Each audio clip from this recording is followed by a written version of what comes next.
오늘 성경 말씀에 너희 안에 이 마음을 품어라고 우리에게 명령합니다. 이 마음이란 말은 우리가 일상생활에서 가장 많이 사용하는 말 중에 하나이지만 또 가장 애매한 말 중에 하나이기도 합니다. 우선 보이지 않죠.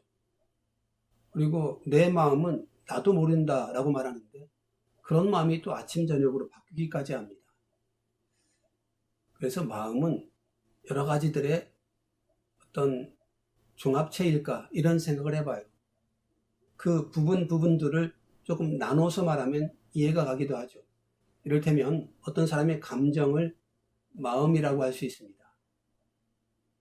뭐 기분이 좋거나 나쁘거나 혹은 행복하거나 혹은 괴롭거나 이런 감정의 상태가 마음이라고 할 수 있습니다. 의지도 마음이라고 할 수가 있습니다. 뭐 독하게 마음 먹는다 이런 의지 상태가 그의 마음이기도 하죠. 욕망도 마음의 하나입니다. 욕망은 때로는 그런 감정이나 의지조차 집어삼킬 강렬한 힘이 되기도 합니다. 두려움도 마음의 하나가 되겠죠. 실패나 혹은 다치는 것에 대한 두려움들, 혹은 손해보는 것, 또 막연한 두려움, 이런 것들도 우리의 마음 중에 하나이죠. 성격은 마음일까요? 이런 것들이 합쳐진 것이라고 볼까요? 뭐 두려움, 혹은 의지, 감정, 혹은 어떤 경향성, 이런 다 합쳐진 것들이 성격일 터인데 그 성격도 마음의 하나로 우리는 치부하기도 합니다. 이렇게 여러 단어들로 마음을 설명하기도 합니다만 또 각각 떼어서 마음을 대신하여 사용하기도 합니다. 이만큼 복잡하고 이만큼 한마디로 말할 수 없는 것이 마음이겠죠. 저는 이 마음의 복잡성을 몸과 비교하면 좀 이해가 되더군요. 우리 몸은 하나이지만 사실은 여러 가지가 합쳐서 되어 있지 않습니까? 눈은 보고, 귀는 듣고, 그리고 입은 말하고, 또 음식을 먹습니다. 심장도 있고, 뇌도 있으며, 혹은 팔다리도 있습니다. 다 합쳐져서 하나의 몸입니다. 때로 뭔가 부족할 수도 있습니다. 뭔가 결여될 수 있습니다. 하지만 그래도 몸입니다. 부족하면 부족한 대로. 그러다고 넘친다고 해서 꼭 행복한 것이 아닌 그것 자체로서의 몸이 존재하듯 그것 자체로서의 마음이 누구에게나 있는 것 같습니다. 그런 마음이 어떻게 형성되어지는지에 대해서 우리는 잘 알지 못합니다. 심지어 우리 육체를 똑같이 무슨 과학기술이 발달해서 복제해 놓고 우리 알고 있는 모든 지식을 똑같이 주입해 놓는다고 해가지고 똑같은 마음을 품을까에 대해서는 과학자들도 회의를 가지고 있다고 저는 알고 있습니다. 다만 그런 마음이 어떻게 해서 만들어지는가에 대한 그 형성의 과정에 대해서는 우리가 어느 정도의 인식을 가지고 있는 것 같습니다. 이를테면 아이를 가진 엄마는 태교하지 않습니까?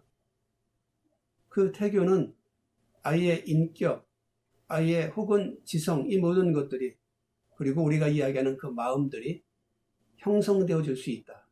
그리고 영향을 받을 수 있다. 나아가서 우리가 영향을 끼칠 수 있다. 이런 것을 전제로 하는 활동이 바로 태교입니다.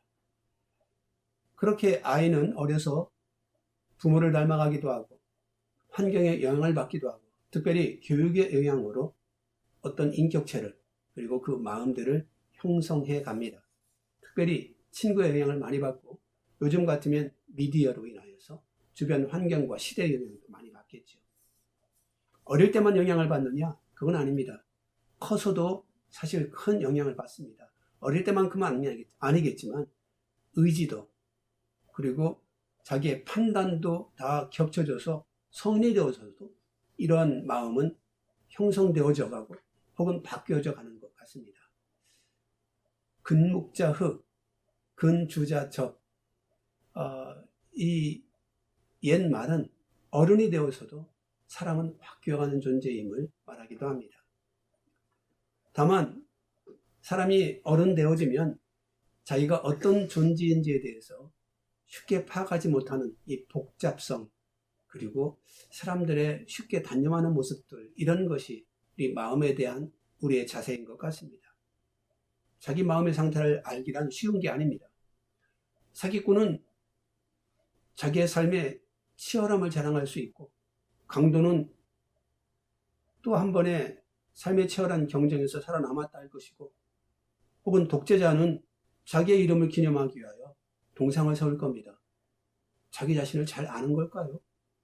착한 사람은 저는 착한 게 아니라 라고 말합니다. 도대체 우리는 우리의 마음을 얼마만큼 알고 있는 걸까요? 예레미야 17장은 말합니다. 만물보다 거짓되고 심히 부패한 것은 마음이라. 누가 능히 이를 알리요? 마음은 그저 있는 것이 아니라 때로 부패해서 썩어져 가기도 합니다. 혹은 되살아나기도 하며 새롭게 되기도 합니다. 그러니 우리가 새 마음을 소망하는 것은 참 귀한 일이 아닐 수 없습니다. 어떤 마음을 소망하느냐에 따라서 나의 삶이, 나의 미래가, 내 모습이 아마 크게 달라질 테니까 말입니다. 문제는 자기의 마음에 대해서 관심을 갖느냐, 그 마음을 관리하느냐 하지 않느냐인 것 같습니다. 마음에 대해서 많은 사람들이 관심을 가지기도 하죠. 대개 그런데 그것은 현재를 기준으로 미래를 향하여 관리하고 결심하는 것을 봅니다. 사람들이 마음을 새롭게 하거나 무언가 결심하고 또는 무언가 포기할 때 이 말을 앞에다 많이 붙입니다. 앞으로는 어떻게 하겠다. 마음의 결심에 대하여 항상 앞으로, 즉 미래적으로 이야기를 하죠. 상대적으로 왜 나는 이런 경우면 이런 결심을 하게 되었을까?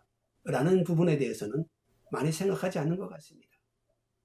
똑같은 상황에서 다른 사람은 다른 결정을 내리고 나는 이런 결정을 내리는데 그거 다 성격 차이지 이렇게만 치부해버리는 것 같습니다. 사실 나는 지금과 똑같은 상황이 미래에 닥치면 어쩌면 똑같은 결정을 내릴 가능성이 큽니다. 왜냐하면 내 속에 있는 경험들, 학습들 이미 결집되어져서 나는 굳어져 있거든요. 나 자신은 이미 형성되어져 있다라고 생각하며 또 우리 속담 3살 버릇 8까지 간다. 사람 바꿔 쓰지 못한다. 이런 것들이 우리 속에 마치 진리처럼 자리 잡고 있기도 합니다. 그런 걸 경험하기 때문에 그런 건 아닐까요? 앞으로 더 부지런히 할 거야 라고 말하지만 시간 지나보면 제자리인 자신의 모습 말입니다. 혹은 다음에는 가만두지 않겠어 라고 엄포도 하고 다짐도 하는데 똑같은 상황을 똑같이 만나고 나서는 아이고 인간 어쩔 수 없지, 내가 포기하고 말지 뭐 이렇게 말한다거나 마음의 결정이 확고해도 미래가 쉽게 바뀌지 않는 것을 우리는 많이 경험합니다. 이럴 때 우리에게 필요한 것이 있습니다. 나 자신이 어떠한 존재로 만들어져 있는지, 나는 왜 이런 상황이면 꼭 이런 결정을 내리는지에 대한 더 근본적인 성찰입니다. 이건 쉬운 문제는 아니겠죠.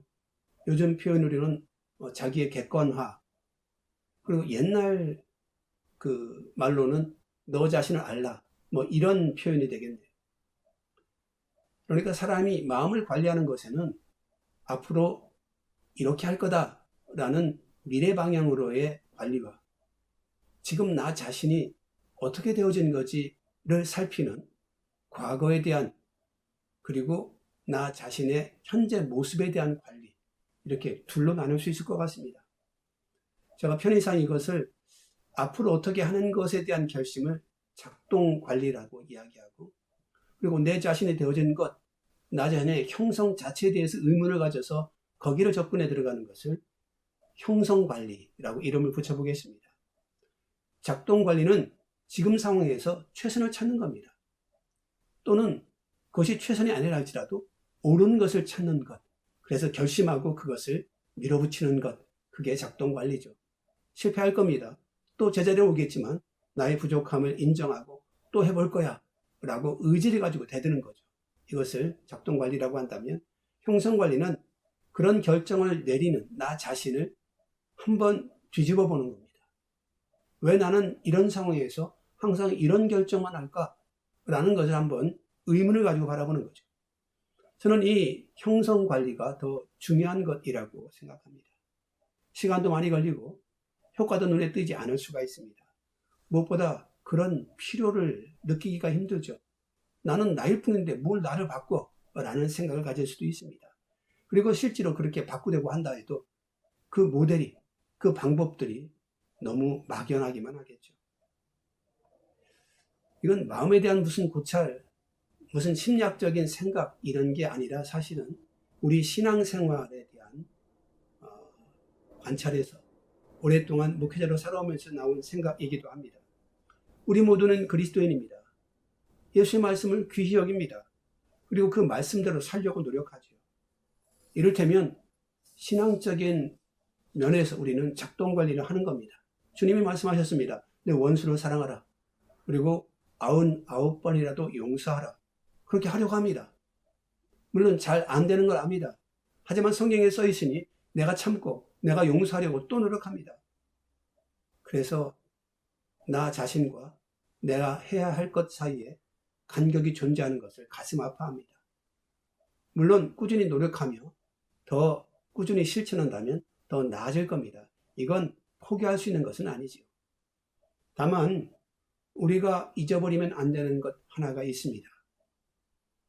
그 말씀을 실천하는 것 이전에 내가 예수 그분을 닮아버리는 것, 이게 더 근본적인 치유책이요, 변환책이라는 점입니다. 이런 경우에 나라면 이렇게 하겠지만 예수님이라면 이렇게 하시겠지 라는 것에는 간격이 있습니다.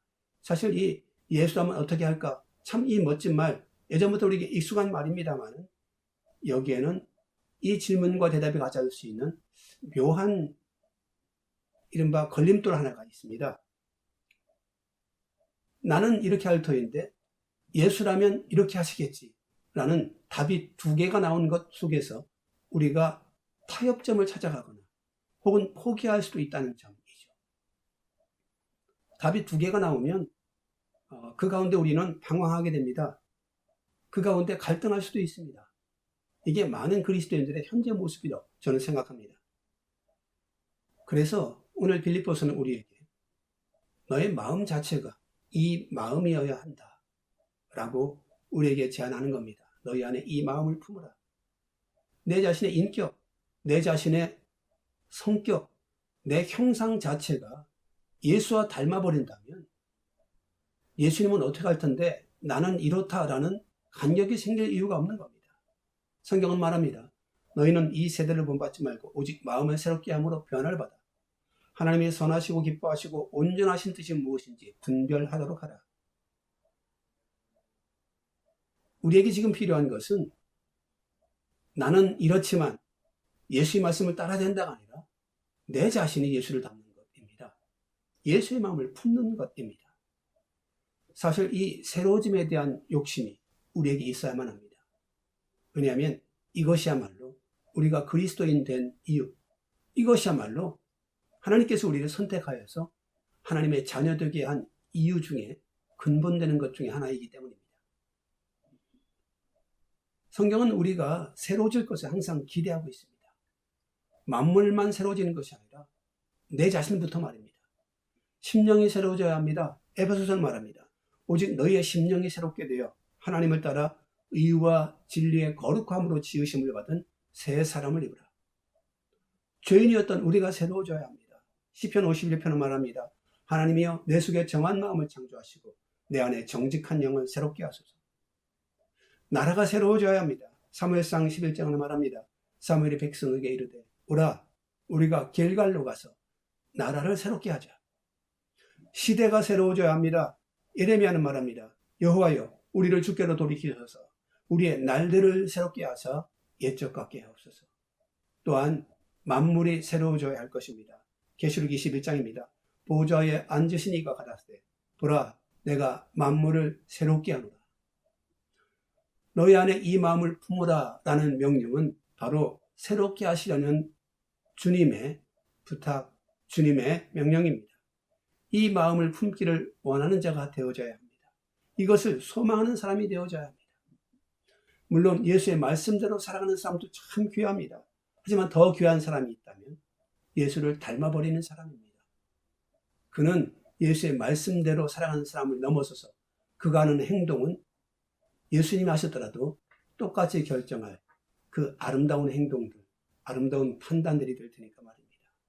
그냥 그가 평범하게 살아가는 것입니다. 불구하고 그 속에서 예수의 말씀을, 예수님의 모습을 발견할 수 있는 그리스도인, 바로 그러한 사람이 우리는 되기를 원하는 겁니다. 그래서 예수의 마음을 품기를 원합니다. 기도하시겠습니다. 주님 은혜 감사합니다. 우리에게 참 인간으로 사는 법을 보여주셨으니 참으로 감사합니다. 우리에게 참 인간이 할 생각들을, 행동들을 몸소 보여주신 주님을 감사하며 찬양합니다. 너희 안에 이 마음을 품어라 라고 갈등하며 세상에서 흔들리는 우리들에게 가장 귀한 길을 보여주시고 열어주시니 참으로 감사합니다. 이 험악한 시대 가운데 살아가는 우리들이 세상을 닮기보다, 친구를 닮기보다, 다 필요 없고 나는 나 자신으로 남아있기를 원하기보다 오히려 예수를 닮아가 온전한 삶을 이루며 온전한 행복을 이루며 온전한 인격도 이룰 수 있도록, 무엇보다 그리스도인으로서 온전히 주님만 닮을 수 있도록 은혜 위에 은혜를 더하시기를 간절히 소망합니다. 주여, 이 마지막 시대에, 이 흔들리는 시대에, 믿음도 흔들리고 말씀조차 희미한 이 시대에 오직 주님의 마음을 품는 자로서 다시 한번 새로워질 수 있기를, 다시 한번 주님 닮아갈 수 있기를 주님 허락하시고 주님 이끄시기를 예수님의 이름으로 기도하옵나이다. 아멘.